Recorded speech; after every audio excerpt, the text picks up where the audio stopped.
नमस्कार। आज हम भाषा की उस बुनियाद पर चर्चा करने वाले हैं जिस पर हमारी पूरी बोलचाल टिकी है। आज हम अंग्रेजी व्याकरण के दो सबसे आधारभूत तत्वों को समझेंगे, नाउन्स और प्रोनाउंस।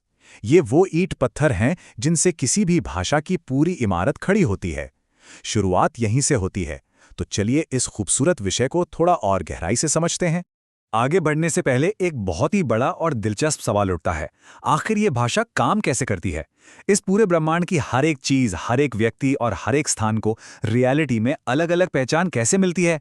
इंसान अपने आसपास की दुनिया को आखिर किस तरह अलग अलग हिस्सों में बांटकर समझता है? ये एक ऐसा विचार है जो सीधे भाषा के सबसे पहले और सबसे जरूरी नियम की तरफ इशारा करता है। तो चलिए सबसे पहले इस शुरुआती बिंदु को समझते हैं। भाग 1, नाउन यानी संज्ञा की पहचान और उसकी परिभाषा।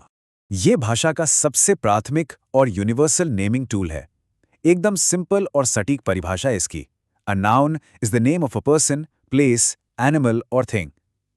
ध्यान देने वाली बात यह है कि इस एक छोटे से नियम ने पूरी दुनिया को मुख्य रूप से इन 4 श्रेणियों में समेट लिया है: व्यक्ति, स्थान, जानवर और वस्तु। किसी भी चीज को एक अस्तित्व या पहचान देने का यह सबसे सीधा और सरल तरीका है। अब इन 4 श्रेणियों को थोड़ा और करीब से देखते हैं। भाग 2, संज्ञा की श्रेणियां और उसके उदाहरण।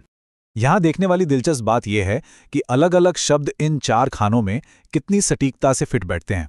जैसे पर्सन यानी व्यक्ति की श्रेणी में राम जैसा एक विशेष नाम है, तो वहीं दूसरी तरफ टीचर जैसा एक आम पेशा दोनों ही नाउन है। प्लेस या स्थान में स्कूल जैसी एक इमारत हो सकती है, या इंडिया जैसा एक पूरा देश। एनिमल में आती है काऊ। और सबसे मजेदार है थिंग यानी वस्तु की श्रेणी, जहां बुक और टेबल जैसी ठोस चीजों के साथ साथ मिल्क जैसा लिक्विड भी बिल्कुल शामिल है।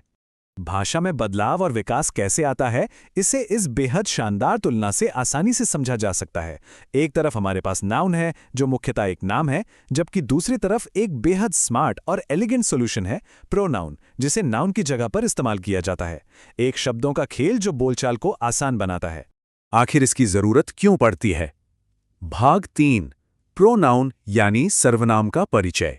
जरा एक पल के लिए कल्पना करते हैं, अगर एक ही नाम को बार बार दोहराना पड़े तो कैसा लगेगा? जैसे राम सुबह उठा, राम ने राम का खाना खाया और फिर राम चला गया।